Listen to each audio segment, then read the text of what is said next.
Giving for me is being honest with God, hindi lang sa finances but in everything that I have. This year, tinuruan ako ni Lord kung paano magbigay ng tama, ng may buong puso at walang pagdadalawang isip.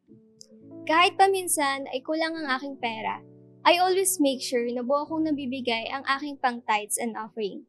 At tunay na kapag nagtapat ka, doble ang ibabalik ng Lord.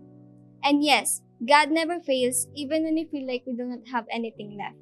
I remember that one Sunday, yung budget na hawak ko for the whole week ay naubos na.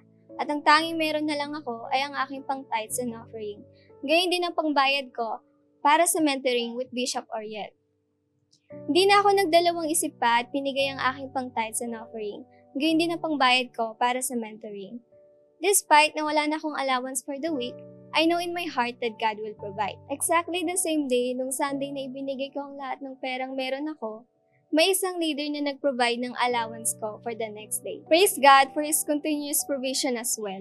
Nagpapasalamat din ako kay Lord dahil nag-provide siya para makasama ako sa leadership camp and mission convention. Truly, that God is faithful to bless us as we become faithful in giving everything to Him. At nagpapasalamat din ako kay Lord dahil graduate ako ng with honors while discipling people. Kaya sa mga nagdadalawang isip na maging tapat sa pagbibigay, huwag tayong matakot dahil papalitan niya ni Lord ng mas malaki pa. As He says in 2 Corinthians chapter 9 verse 7, each of you should give what you have decided in your heart to give, not reluctantly or under compulsion, for God loves a cheerful giver.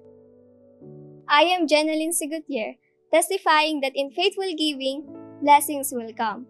Give faithfully and experience His faithfulness as well. God bless everyone!